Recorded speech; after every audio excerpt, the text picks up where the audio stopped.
Hey everyone, welcome back to another video. This is Shrishta Singh and you are currently watching me on our YouTube channel Artistic Zone. So guys, in this video, I'm going to be listing down essential stationery materials which you all need for your NIFT or NID entrance examination. So make sure you stick around till the end because you definitely don't want to overlook any important or crucial item on your exam day. Right? So without any further ado, let's just get into this video guys. So the first important stationery material which you all should carry is pencil. Pencil में आपने जिस भी brand का pencil अपने preparation time में use किया है, you all should carry that pencil only to your exam hall क्योंकि आप कंफर्टेबल हो चुके हो, right? So Camlin, Artline, Apsara, Faber Castell, कोई सा भी पेंसिल आप कैरी कर सकते हो. Just make sure 0.2 mechanical pencil या 0.4 मैकेनिकल पेंसिल भी आप कैरी करो. छोटे एरियाज में आप बहुत अच्छे से डिटेलिंग कर पाओगे. और रही बात पेंसिल्स की, तो HB, 2B, 4B and 6B तक ही यूज़ करना है एग्जाम में. ये नहीं कि ईजिली शेडिंग हो जाती है चारकोल पेंसिल से या फिर 8B और 10B पेंसिल से, तो आप वही यूज़ कर लो एग्जाम में. वो जो पेंसिल्स हैं वो बहुत ज़्यादा मेस क्रिएट करते हैं. डेफिनेटली ब्लेंड हो जाती है ईजिली बट मेस बहुत क्रिएट करती है, right? So do not take risk guys with your drawing sheet क्योंकि वो ड्राइंग शीट पर आपका रोल नंबर प्रिंटेड होता है. आपको दोबारा दूसरी शीट नहीं मिलेगी, ओके, उसको रिप्लेस करके जैसे हमें स्कूल में मिलता था. सो वैसी केस तो है नहीं, तो इसीलिए you don't have to take risk. आप यूज वही पेंसिल्स करो जिससे मेस क्रिएट ना हो. Second important stationery material which you all should carry is eraser. Eraser में I am giving you option. आप टॉम्बो मोनो इरेजर भी ले सकते हो और आप अप्सरा नॉन डस्ट इरेजर भी ले सकते हो. Both are great, but Tombow mono eraser से आप छोटे एरियाज में भी इजीली इरेज कर पाते हो. बट अप्सरा अगर यूज्ड इरेजर है तो डेफिनेटली थोड़ी आपको प्रॉब्लम होगी. अगर एक एरिया में आप इरेज करोगे तो दूसरे ड्राइंग के पार्ट्स भी इरेज हो सकते हैं. सो इसके लिए एक और ऑप्शन है, वो आप एक ब्लेड से आप उसको इस तरीके से कट कर सकते हो उस इरेजर को, ताकि आपको एक शार्प कॉर्नर, शार्प टिप मिल जाए इरेज करने के लिए. So this is how you guys should use your eraser in exam, ताकि आपका कम से कम टाइम वेस्ट हो इरेज और रीड्रॉ करने में. Third, you guys can carry gel pens also. White gel pen भी आप चाहो तो कैरी कर सकते हो हाईलाइट करने के लिए, और ब्लैक जेल पेन भी आप कैरी कर सकते हो अपने फॉन्ट्स और टाइपोग्राफी लिखने के लिए. बट सबसे पहले आई वुड सजेस्ट कि एक डॉट मार्क करके जरूर देख लेना अपने आंसर शीट में कि वो बैक साइड में उसकी प्रिंट तो नहीं आ रही. अगर आ रही है तो फिर आप मत यूज करना. और इससे भी ज्यादा इंपॉर्टेंट ये है कि आप किसी भी पेन को यूज करने से पहले गाइडलाइंस जरूर पढ़ लेना, क्योंकि हर साल गाइडलाइंस थोड़ी सी चेंज हो जाती है. सो अगर वहां मेंशन है कि आप पेन भी यूज कर सकते हो तो you guys can use gel pens. So आप माइक्रॉन के भी फाइन लाइनर्स और ब्रूस्ट्रो के भी फाइन लाइनर्स ले सकते हो. इन दोनों में से कोई आप एक ले सकते हो एग्जाम में हाईलाइट करने के लिए, या कहीं कहीं आप फॉन्ट्स आप उससे लिख सकते हो अपने पोस्टर में और स्टैम्प्स में. ऑलराइट, व्हाइट जेल पेन से भी आप थोड़ी बहुत हाईलाइट कर सकते हो. अगर ये अलाउड होगा तभी आप इसको यूज करना. Third important material is your exam board. कोशिश करो कि बहुत ज्यादा प्रिंटेड एग्जाम बोर्ड मत कैरी करो एग्जाम में, क्योंकि ये स्ट्रिक्टली मना होता है. आप ट्रांसपेरेंट एग्जाम बोर्ड कैरी कर सकते हो या फिर आप व्हाइट प्लाईवुड वाले एग्जाम बोर्ड कैरी कर सकते हो. It will come around 150 rupees. तो अगर अभी आपके पास नहीं है तो प्लीज आप वो ले लेना, क्योंकि एग्जाम में कभी कभी कुछ ऐसे स्टूडेंट्स को डेस्क मिल जाते हैं जिसमें बहुत ज्यादा टेक्सचर्स होते हैं, टूटे फूटे डेस्क होते हैं. सो उस केस में एग्जाम बोर्ड बहुत ज्यादा आपको हेल्प करेगी. It's up to you. आप चाहो तो A3 भी ले सकते हो, आप चाहो तो A4 भी ले सकते हो. But A4 I would suggest you guys ज्यादा बेटर होगा, क्योंकि जरूरी नहीं है कि सारे के सारे टेबल आपके जो एग्जाम हॉल में हो वो ब्रोड ही हो. Okay, next important thing which you all should carry is your admit card and ID proof. ID proof में आप अपना आधार कार्ड कैरी कर सकते हो. ओरिजिनल भी कैरी करना और उसकी फोटोकॉपी भी करवा लेना, क्योंकि कभी कभी क्या होता है कि फोटोकॉपी अगर स्टूडेंट के पास एक ही होता है और वो अगर मिसप्लेस हो जाता है अनफॉर्चुनेटली एग्जाम हॉल में, तो फिर उनको प्रिंटिंग शॉप जा करके फिर से प्रिंट आउट निकलवाना पड़ जाता है. सो टाइम वेस्ट आपका ना हो, इसीलिए एडमिट कार्ड की और अपनी ID प्रूफ की फोटोकॉपी 2 या 3 करवा लो. अपने मॉम डैड को भी हैंड ओवर कर देना, ताकि अगर अनफॉर्चुनेटली अगर आपका कॉपी खो भी जाए तो आप एटलीस्ट उनको कॉल करके वो मंगवा सकते हो. Next one is wrist watch. आपको वॉच पहनकर जाना चाहिए, बट डिजिटल वॉच मत पहनकर जाना, क्योंकि डिजिटल वॉचेस अलाउड नहीं होते. रिस्ट वॉच आपको डेफिनेटली पहनकर जाना चाहिए. According to me deadline set करने में वो आपको बहुत ज्यादा हेल्प करता है. जरूरी नहीं कि हर एक क्लास में वॉल क्लॉक हो ही. So you all should wear wrist watch guys. Next important stationery material which you all should carry is scale. Scale में आप स्टेंसिल स्केल भी कैरी कर सकते हो और साथ साथ में आप एक ट्रांसपेरेंट स्केल भी कैरी कर सकते हो। स्टील वाली स्केल अवॉइड करना क्योंकि उससे आप नीचे ड्राइंग के लाइंस और डिटेलिंग्स नहीं देख पाओगे। अगर पर्सपेक्टिव की कोई कॉम्पोजिशन आप बना रहे हो तो उसमें वो सारी चीज़ें मिस हो जाएगी। So that's why I would suggest you guys कि छोटे वाले स्केल ट्रांसपेरेंट ले लेना। वैसे भी छोटे छोटे बॉक्सेस में ही आपको ड्राइंग करने होंगे, पूरा एक A4 शीट में आपको कुछ ड्रॉ करना नहीं होता। एंड स्टेंसिल स्केल अगर आप लेते हो तो उसमें सर्कल्स, ट्रायंगल्स और अलग अलग ज्योमेट्रिक शेप्स बने होते हैं। सो अगर ऐसी कोई क्वेश्चन आ जाए कि by using geometric shape create an art work, तो इन दैट केस आपको वो स्केल बहुत ज्यादा हेल्प करेगी। Next important material could be blending stump. Again it's optional guys, आप चाहो तो ब्लेंडिंग स्टम्प कैरी कर भी सकते हो और नहीं भी। अगर आपकी कलर ब्लेंडिंग बहुत अच्छी है तो कोई प्रॉब्लम नहीं है। अगर आप अच्छे से शेडिंग कर लेते हो तो भी कोई प्रॉब्लम नहीं है, you don't have to carry that.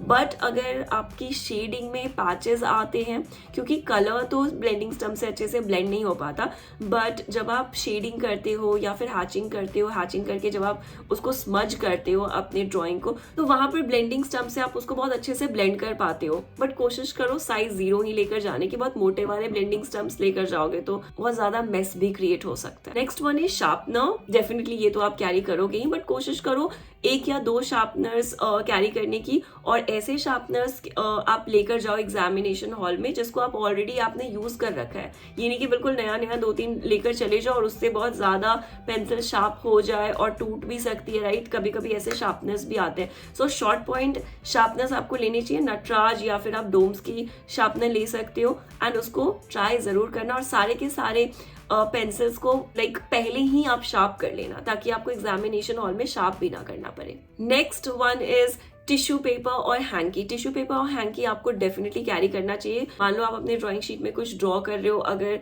आपने सेकंड क्वेश्चन पहले अटेम्प्ट किया और फर्स्ट क्वेश्चन आप बाद में अटेम्प्ट कर रहे हो और फर्स्ट क्वेश्चन का बॉक्स ऊपर है उसके ऊपर, तो जब आप ड्रॉ करोगे तो आपके हाथ से वो स्मज हो जाता है कभी कभी। So that's why tissue paper और हैंकी आप अपने हाथ के नीचे रख करके जब ड्रॉइंग करोगे तो स्मजिंग नहीं होगी, आपकी जो आंसर है वो नीट एंड क्लीन दिखेगी, जिसके आपको मार्क्स मिलते हैं नीटनेस के एग्जाम में। सो इसीलिए नीटनेस को मेंटेन करने की कोशिश करोगे। Next one is colour pencils. Colour pencils में you guys can carry Faber Castell और Staedtler. Staedtler water colour Luna pencils are the best. उसमें बहुत अच्छे से वो ब्लेंड हो जाती है, वो कलर्स भी काफी सॉफ्ट होते हैं। I personally recommend Staedtler water colour Luna pencils, but अगर आप फेबर कैसल कलर पेंसिल भी अगर आपने यूज किया है, अगर आप कंफर्टेबल हो तो आप वो भी यूज कर सकते हो। Next important material is compass guys. आप कंपस भी कैरी कर सकते हो सर्कल्स वगैरह बनाने के लिए, या फिर कोई एब्स्ट्रैक्ट आर्ट वर्क अगर आ जाती है बनाने को, तो in that case compass will help you guys in making circles of all sizes. Okay, next important thing which you all should carry to your examination hall is bottle. Water bottle आपको definitely carry करनी चाहिए to keep yourself hydrated. Okay, next important material is transparent pouch guys. सारे के सारे material को आपको अपने transparent pouch में रखकर जाना है, क्योंकि ये क्लियरली मेंशन होता है आपके गाइडलाइंस में। निफ्ट के जो गाइडलाइंस आते हैं उसमें क्लियरली ये मेंशन होता है। So I would suggest you guys कि अगर आपके पास ट्रांसपेरेंट पाउच नहीं है तो आप अभी ले लो, क्योंकि एडमिट कार्ड के साथ वो इंस्ट्रक्शन आती है एंड अभी आपकी एडमिट कार्ड रिलीज हुई नहीं है। Alright, last but not the least, carry your confidence guys. You all should know this fact कि अगर हम confident होते हैं, अगर हम बहुत अच्छा फील कर रहे होते हैं तो हमारी परफॉर्मेंस भी बहुत अच्छी हो जाती है, पॉजिटिव हो जाती है। और अगर हम नेगेटिव फील कर रहे होते हैं, खुद को डाउट करते रहते हैं, तो हमारी परफॉर्मेंस भी थोड़ी पुअर हो जाती है, थोड़ी नेगेटिव हो जाती है। This is the fact.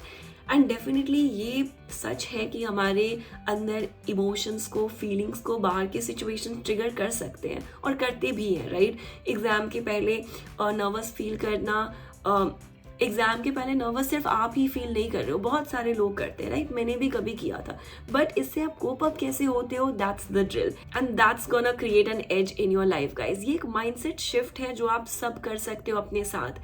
So you all should no this fact, be aware of your feelings, of your emotions. इस बात को एक्सेप्ट कर लो कि ये बाहर की सिचुएशंस आपके अंदर की इमोशंस और फीलिंग्स को ट्रिगर कर सकती है, पर पूरी की पूरी इमोशंस को और फीलिंग्स को कंट्रोल करने की जो पावर है वो आपके पास ही है।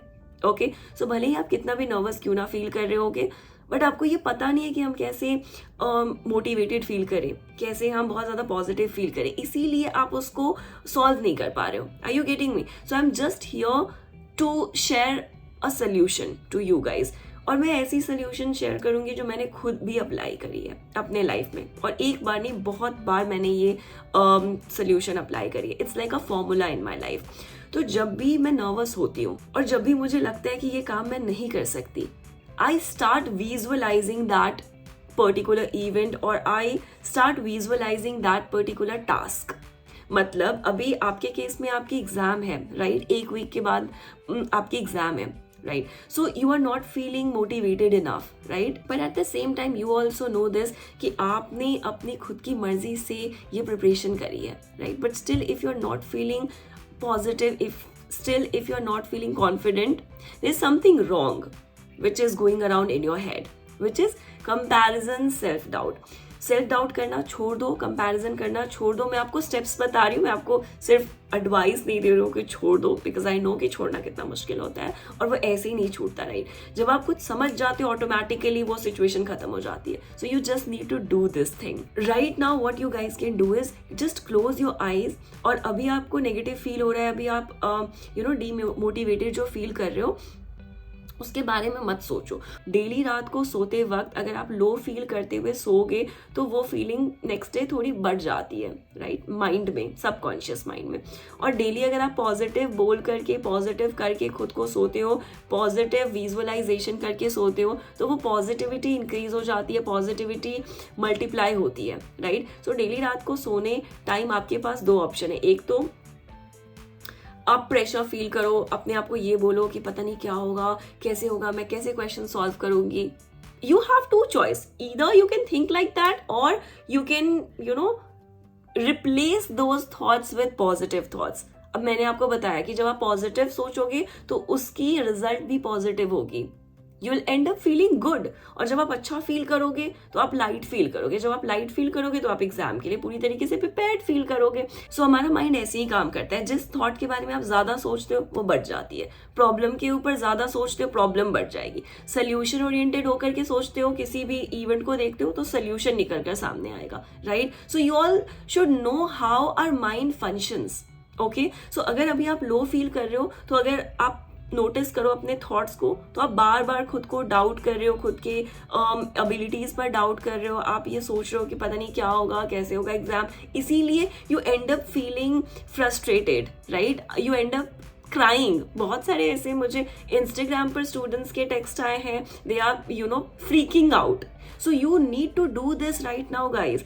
आपको ये शिफ्ट लानी होगी और आपको अपने फीलिंग्स की, अपने इमोशन की कंट्रोल पूरे तरीके से अपने हाथ में लेनी होगी. क्योंकि it's not just a matter of your examination. College में भी तो ऐसी प्रेशर होगी ना. हर मंथ आपके स्पॉट्स होते हैं कॉलेज में, तो वहां पर भी फिर आप प्रेशराइज फील करोगे. तो उस केस में this is the only thing जो आपको बहुत ज्यादा हेल्प करेगी. Daily you need to visualize positive things. Positive मतलब प्रैक्टिकल, रियलिस्टिक पॉजिटिव थिंग्स. मैं अनरियलिस्टिक पॉजिटिविटी सोचने के लिए आपको नहीं बोल रही हूँ.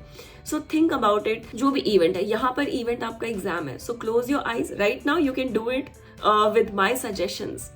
After closing your eyes, just feel that you are doing preparation, you are feeling happy, there's a big smile on your face, you are feeling confident. नहीं भी हो तो picture yourself.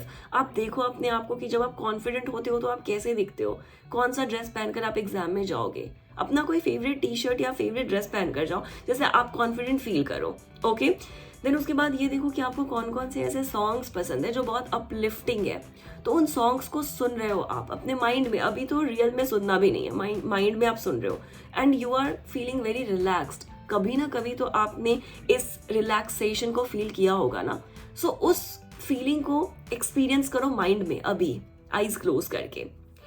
And then think about it कि आपने preparation की, आपने बहुत अच्छे से प्रिपरेशन की, आपने एटलीस्ट अपना 100% दिया. You don't have to compare yourself with others. You can't compare your chapter 1 with someone's chapter 10. हो सकता है आप 12 के साथ साथ प्रिपरेशन कर रहे हो तो डेफिनेटली आप 100% नहीं दे पाते. सो हम सबकी सिचुएशन अलग अलग होती है. We can not compare ourselves with anyone, right? So stop comparing your drawing. सबसे पहले तो मैं आपको ये बोलूंगी, आपने जो भी किया, जैसा भी किया, उसको लेकर के सिर्फ कॉन्फिडेंट हो जाओ अपने माइंड में कि चलो मुझे इतना तो आता है, मुझे एटलीस्ट 10 टॉपिक्स के बारे में तो पता है. अब आप अपने माइंड में ये भी विजुअलाइज करो कि आप जा रहे हो एग्जामिनेशन हॉल में, आप उस रास्ते को फील करो जिस रास्ते से आप जा रहे हो, you are feeling good about it, आप बहुत एक्साइटेड हो, नहीं भी हो तो भी अपने माइंड में अपने आप को एक्साइटेड बनाओ.